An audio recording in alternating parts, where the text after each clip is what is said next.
बाहर से गाड़ी धोके आवतनी हो, तोहरा लाल साड़ी लावतनी हो। अरे जान सुनो ना, बाहर से गाड़ी धोके आवतनी हो, तोहरा लाल साड़ी लावतनी हो।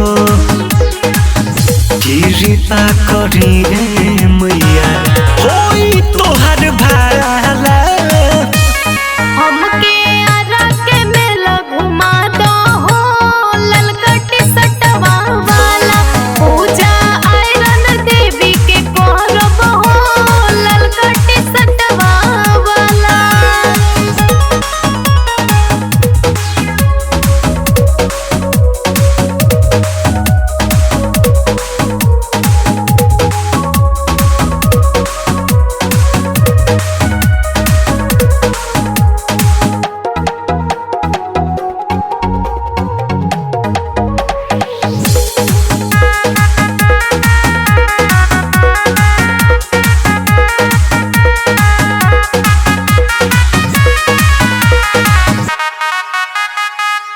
पूजा पाठ कर दुख कट जाई, कृपा तो पे करी है विंध्याचल वाली माई।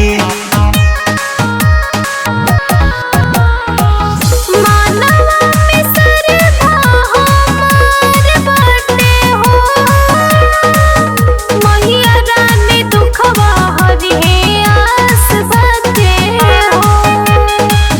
किनके लाइब जानू तोहके झुमका तीन तालाबा, हमके बक्सर के मेला घुमा दो हो, ललकटी सटवा वाला।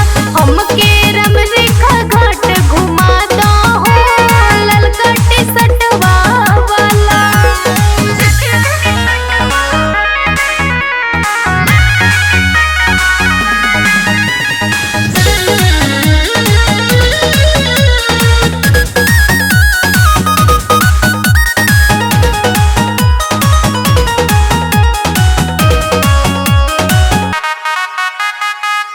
गावही के कहली माँ के पूजा कहला, नवरात्र में 9 गो कलशा मैया के धला।